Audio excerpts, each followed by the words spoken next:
Lectura del libro del profeta Isaías. En un primer tiempo, el Señor humilló al país de Zabulón y al país de Neftalí, pero en el futuro llenará de gloria la ruta del mar, el otro lado del Jordán, el distrito de los paganos. El pueblo que caminaba en las tinieblas ha visto una gran luz. Sobre los que habitaban en el país de la oscuridad ha brillado una luz. Tú has multiplicado la alegría, has acrecentado el gozo. Ellos se regocijan en tu presencia, como se goza en la cosecha, como cuando reina la alegría por el reparto del botín. Porque el yugo que pesaba sobre él, la barra sobre su espalda y el palo de su carcelero, todo eso lo has destrozado como en el día de Madián. Palabra de Dios.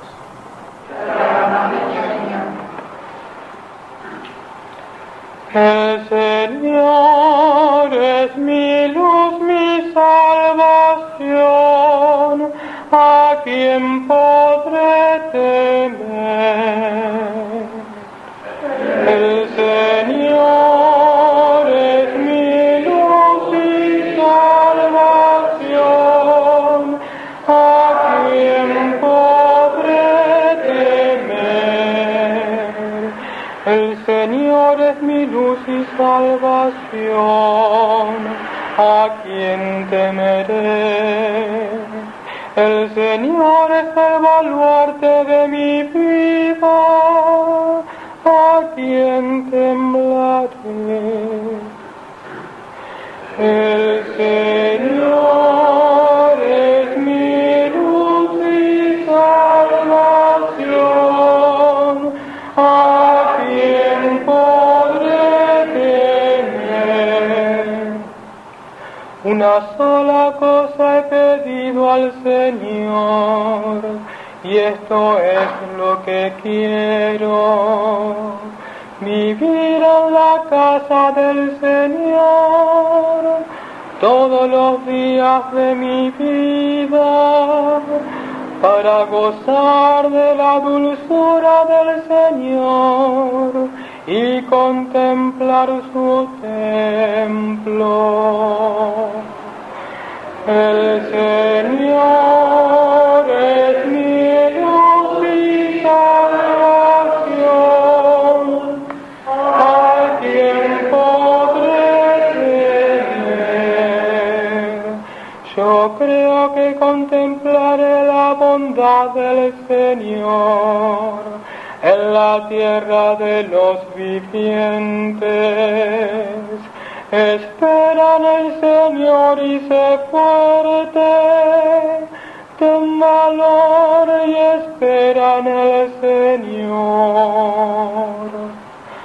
El Señor es mi luz y salvación, ¿a quién podré temer?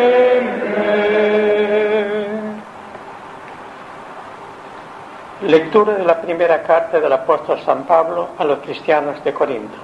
Hermanos, en el nombre de nuestro Señor Jesucristo, yo os exhorto a que os pongáis de acuerdo, que no haya división entre vosotros y vivid una perfecta armonía, teniendo la misma manera de pensar y de sentir. Porque los de la familia de Cloé me han contado que hay discordia entre vosotros. Me refiero a cada uno cuando afirma: yo soy de Pablo, yo de Apolo, yo de Cefas, yo de Cristo. ¿Acaso Cristo está dividido? ¿O es que Pablo fue crucificado por vosotros? ¿O será que vosotros fuisteis bautizados en el nombre de Pablo? Porque Cristo no me envió a bautizar, sino a anunciar el Evangelio, y esto sin recurrir a la elocuencia humana, para que la cruz de Cristo no pierda su eficacia. Palabra de Dios.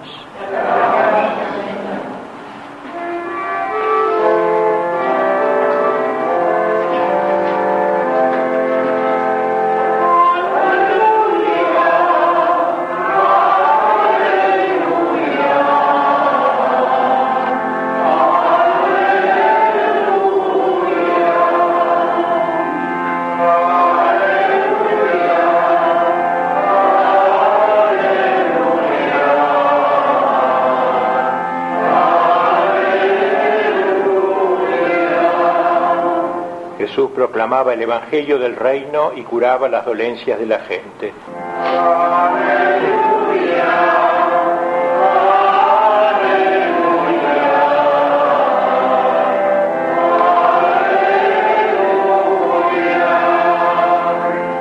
El Señor esté con vosotros. Lectura del Santo Evangelio según San Mateo. Cuando Jesús se enteró de que Juan había sido arrestado, se retiró a Galilea y dejando Nazaret se estableció en Cafarnaún, a orillas del lago, en los confines de Zabulón y Neftalí, para que se cumpliera el anuncio del profeta Isaías: tierra de Zabulón, tierra de Neftalí, camino del mar, país de la Transjordania, Galilea de las naciones. El pueblo que se hallaba en tinieblas vio una gran luz. Sobre los que vivían en las oscuras regiones de la muerte se levantó una luz. A partir de ese momento Jesús comenzó a proclamar: convertíos, porque el reino de los cielos está cerca. Mientras caminaba a orillas del mar de Galilea, Jesús vio a dos hermanos, a Simón llamado Pedro y a su hermano Andrés, que echaban las redes al mar porque eran pescadores. Entonces les dijo: seguidme y yo os haré pescadores de hombres. Inmediatamente ellos dejaron las redes y lo siguieron. Continuando su camino vio a otros dos hermanos, a Santiago hijo de Zebedeo y a su hermano Juan, que estaban en la barca con Zebedeo su padre arreglando las redes, y Jesús los llamó. Inmediatamente ellos dejaron la barca y a su padre y lo siguieron. Jesús recorría toda la Galilea, enseñando en la sinagoga, proclamando el Evangelio del reino y curando todas las enfermedades y dolencias de la gente. Palabra de Dios.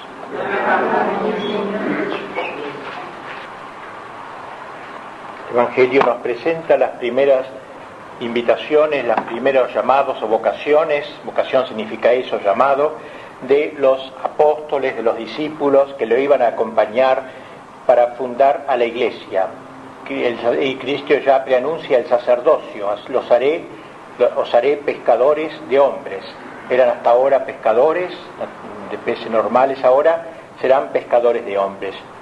Así que vamos a decir algunas palabras sobre el tema de la imagen del sacerdote, hoy tan vapuleada, tan, digamos, corrompida en algunos casos, que por eso conviene cada tanto recordar la doctrina de la Iglesia sobre lo que es realmente el sacerdocio, lo que es realmente esta pesca de los hombres, lo que es realmente el ser seguidores de Cristo en el ministerio apostólico de Cristo. La imagen del sacerdote, la imagen de ayer, la imagen de hoy, la de mañana, la imagen perenne del sacerdote, porque no hay distintos tipos de sacerdotes según las épocas, digamos así, porque ha sido dibujada nada menos que por Dios, haciendo puente. Por eso es pontífice, eso significa pontífice, hacedor de puentes entre Dios y los hombres, participando en la mediación de Cristo, sumo y eterno sacerdote, pontífice.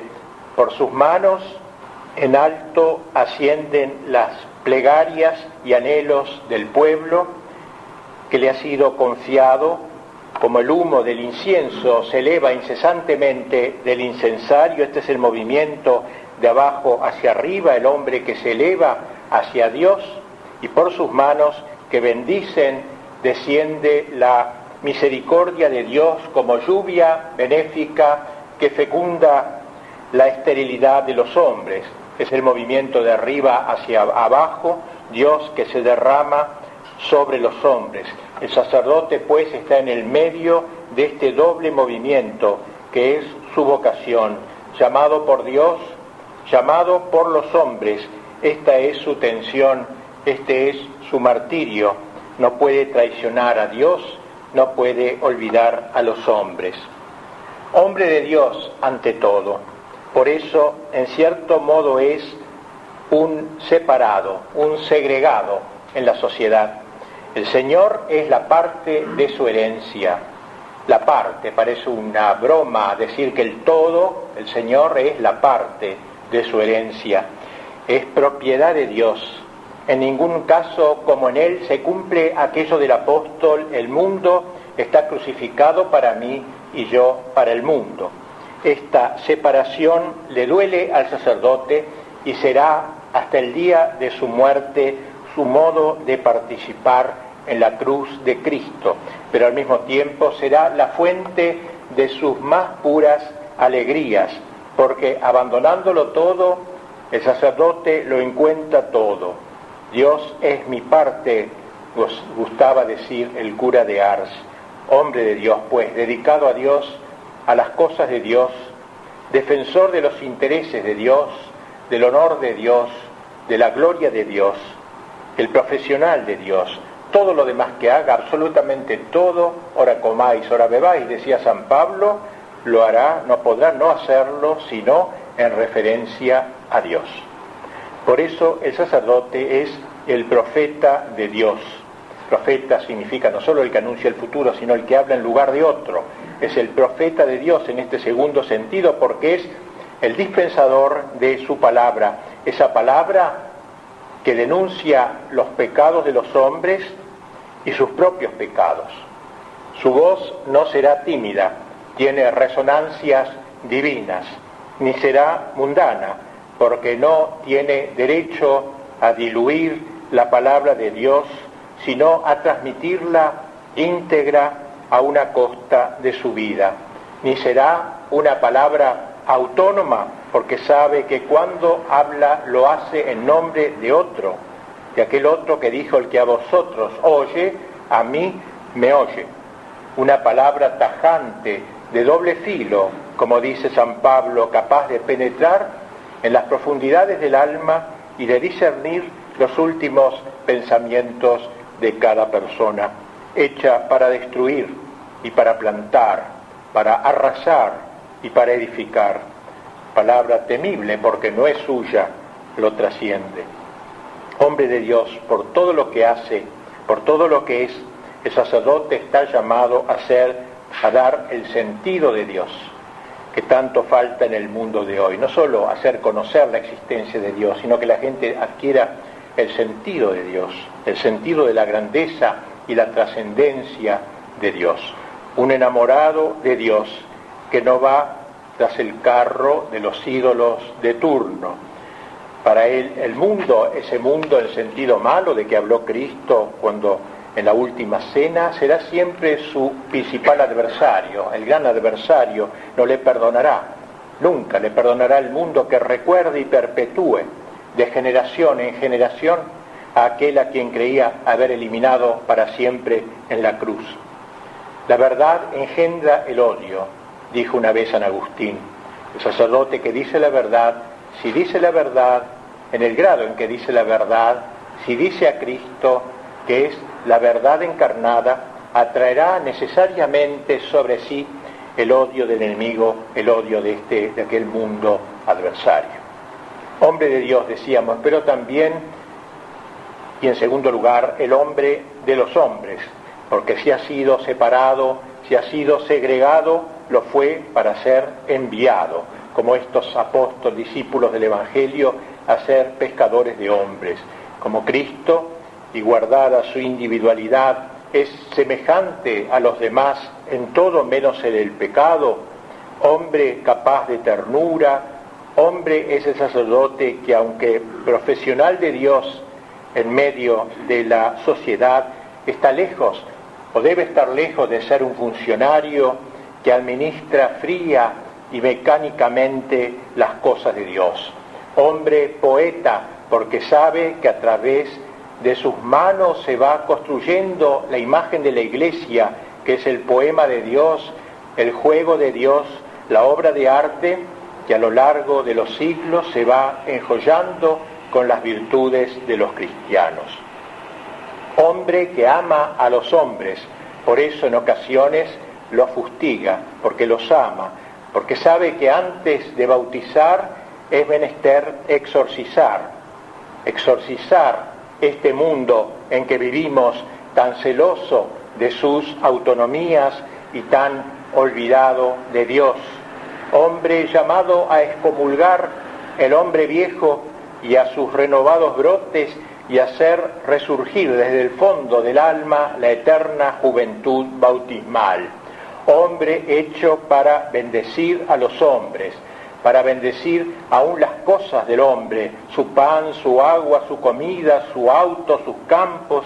Él sabe que nada de lo humano le es ajeno, que nada es vulgar ni indigno de un Dios que decidió hacerse carne y habitar entre nosotros.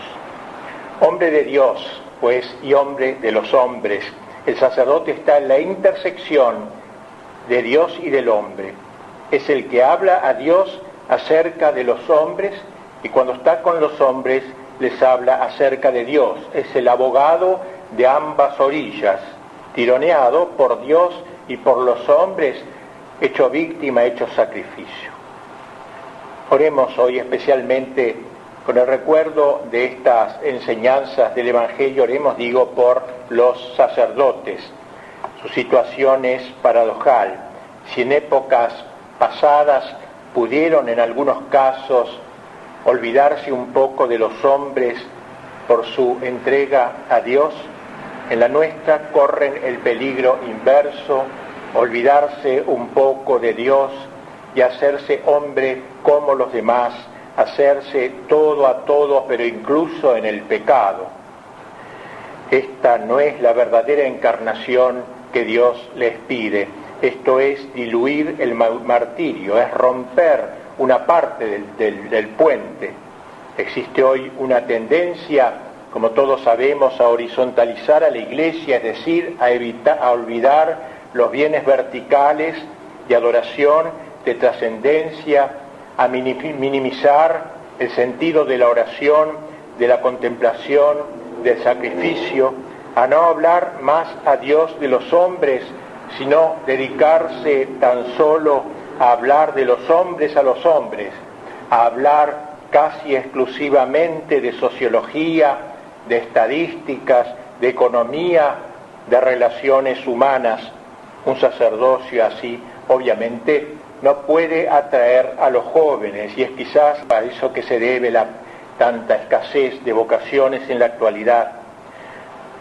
Para dedicarse a las cosas temporales es mejor ir a la facultad, estudiar sociología, estudiar política o lo que fuere. Una vez recibidos esos jóvenes tendrán más libertad de acción que si hubiesen revestido los hábitos. Si el sacerdocio atrae es por ser algo distinto, porque ha sido segregado, porque se dedica a lo que no se dedican los demás, algo insustituible. Si no lo hace él, no lo hace nadie. Un laico que ve a su sacerdote que paulatinamente se va laicizando, no puede sentir evidentemente deseos de dejar su situación de laico. El laico busca algo distinto cuando se siente llamado por Dios al sacerdocio, algo específico, busca entregarse a Dios y también a los hombres, pero en orden a Dios, en lo que atañe a Dios, a la salvación de sus almas y de sus cuerpos.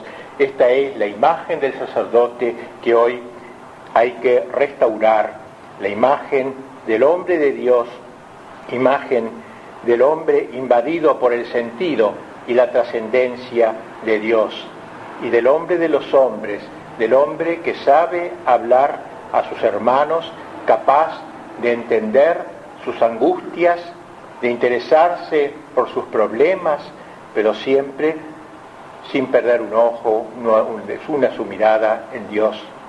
Así los laicos se entusiasmarán cuando ven a los sacerdotes así entregados, porque se les ofrece algo distinto, precisamente algo bien específico, algo heroico, y la juventud no ha sido hecha para el placer, sino para el heroísmo. Tal es la grandeza del sacerdote, ser otro Cristo en la tierra. Cristo fue el pontífice, como decíamos al comienzo, el pontífice por excelencia, Dios y hombre, verdadero Dios y verdadero hombre. A través de él pasaban todas las bendiciones de Dios para la humanidad y todas las oraciones de los hombres hacia Dios. Como Dios que era, bendecía a los hombres, y como hombre que era, adoraba a Dios. Los sacerdotes deben prolongar esta doble actitud, incorporados a Cristo sacerdote, están llamados a entrar uno tras otro en la corriente de su mediación ascendente para ofrecer a Dios todos los hombres de su generación, sobre todo los que le están especialmente encomendados, y en la corriente de su mediación descendente para dar a Dios a todos los hombres de su generación. Ser pues otro Cristo en la tierra, prestar a Cristo sus manos para seguir bendiciendo, prestar a Cristo sus labios para seguir perdonando, prestar a Cristo su persona para que Cristo se posesione de ella y pueda decir legítimamente cuando confiesa: yo te perdono. Ese yo no es solo su yo puramente humano, que es tan pecador como aquel que se está confesando, es el yo de Cristo, es Cristo quien en él perdona. Dirá: esto es mi cuerpo, también sin referirse, por cierto, al suyo propio, sino al de Cristo, porque propiamente ya no es él quien vive, sino Cristo quien vive en él. Proseguiremos ahora el santo sacrificio de la misa. Ofrezcámonos juntamente con Cristo, pidiéndole para que multiplique el número de sus ministros. Hemos repetido en diversas ocasiones que la grave crisis por la que atraviesa la Iglesia y el mundo tiene un solo remedio: buenos obispos y buenos sacerdotes, buenos pastores que se victimen con Cristo y lleguen a ser los hombres de la Eucaristía para quienes su vivir sea Cristo. Así sea.